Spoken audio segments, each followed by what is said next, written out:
দেখছিলেন এই 6 জনের একটি দল, তারা কিন্তু হত্যাকাণ্ডের সঙ্গে যুক্ত। পুরোটাই বাংলাদেশি র্যাকেট, বাংলাদেশের থেকেই হত্যাকাণ্ড বাংলাদেশিদের সংগঠিত করেছে কলকাতায় বসে, এবং একেবারে বিরল হত্যাকাণ্ড, নৃশংস হত্যাকাণ্ড। স্বাধীনতার পরে যে ঘটনা ভারতবর্ষের ইতিহাসে প্রথম যে বিদেশি কোনো এমপি ভারতে এসে খুন হয়েছেন, এই ধরনের ইতিহাস কিন্তু একেবারেই দেখতে পাওয়া যায় না। এবং এটা কিন্তু বিরল ইতিহাস। প্রতিবেশী বাংলাদেশের ক্ষেত্রে কিন্তু প্রথমবারের মতো এমন ঘটনা ঘটলো যে বাংলাদেশের কোন এমপি ভারত এসে খুন হয়েছেন, এবং নৃশংস খুন। পুলিশ কি করছিল? পুলিশের কাছে একেবারে যদি দেখেন অনেক আগে এফআইআর হয়েছিল, অনেক আগে নিখোঁজ ডায়েরি হয়েছিল, তারপরে পুলিশ খোঁজ দিতে পারেনি।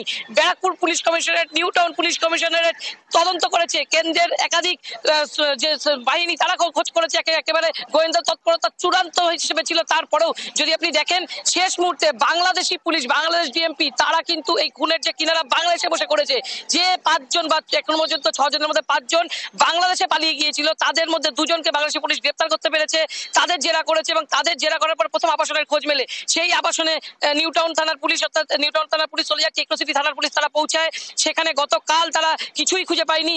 পরবর্তীকালে তারা কিন্তু দেহাবশেষ সেখানে কিন্তু ফরেনসিকের মাধ্যমে তারা উদ্ধার করে, এবং সেখানে উদ্ধারের পর কিন্তু এই যে টোটাল যে রহস্যের জট, সেটা কিন্তু এখনো পর্যন্ত খুলেছে। পুলিশের কাছে যে খুনের মোটিভ সেটা কিন্তু অনেকাংশেই ক্লিয়ার, তবে পুলিশ এখনো পর্যন্ত মুখ খুলছে না, বাংলাদেশ ডিএমপি কিন্তু মুখ খুলছে না। যে কজন গ্রেপ্তার আছে তাদের নাম, সে বিষয়েও কিন্তু পুলিশ এখনো পর্যন্ত খোলাসা করতে চাইছে না। কারণ পুলিশ বলছে যে বাড়িতে যে ফ্ল্যাটে খুন হয়েছে, সেই খুনের মধ্যে একজন, অর্থাৎ এই যে ফ্ল্যাট, সেটাও কিন্তু একজন বাংলাদেশি মালিকাধীন। ফলে বাংলাদেশের যে মালিক, সে কিন্তু এখনো পর্যন্ত ভারতেই পালিয়ে রয়েছে।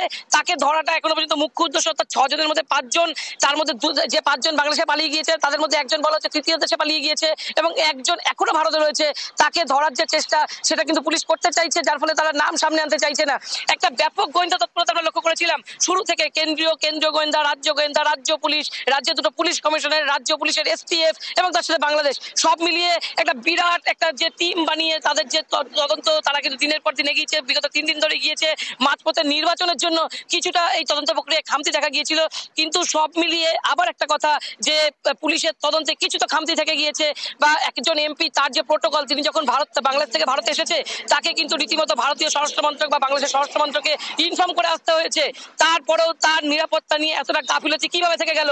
না এমপি সাহেব নিজেই এই তদন্ত প্রক্রিয়াকে বা এই যে টোটাল যে একেবারে যে প্রোটোকল, সেই প্রোটোকলকে তিনি এড়িয়ে যেতে চেয়েছিলেন। প্রথমে বলছিলাম যদি মরদেহ যদি থেকে থাকে, সেক্ষেত্রে কি আগে প্লট তৈরি করা হয়েছিল? কারণ সেই ক্ষেত্রে দেখা যাবে যে আজ থেকে 4 দিন আগে যদি তিনি খুন হন, তার পচা গলা যে গন্ধ, সেটা ফ্ল্যাটের বাইরে আসবে, প্রতিবেশীরা গন্ধ পেত।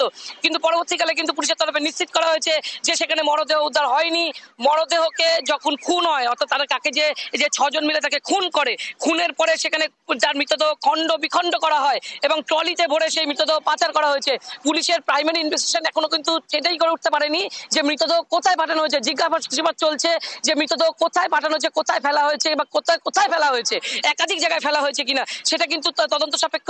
গতকাল থেকে পুলিশ কিন্তু নজরদারি চালিয়েছে কোথায় কোথায়, একেবারে যদি কলকাতা বা তার সারাউন্ডিং যেখানে মোবাইল টাওয়ার লোকেট হয়েছিল, অর্থাৎ কলকাতা, বিহার, ঝাড়খণ্ড, ইউপি, এবং তার সাথে বেনাপোল পর্যন্ত, যে এখানে কোনো আননোন মরদেহ উদ্ধার হয়েছে কিনা।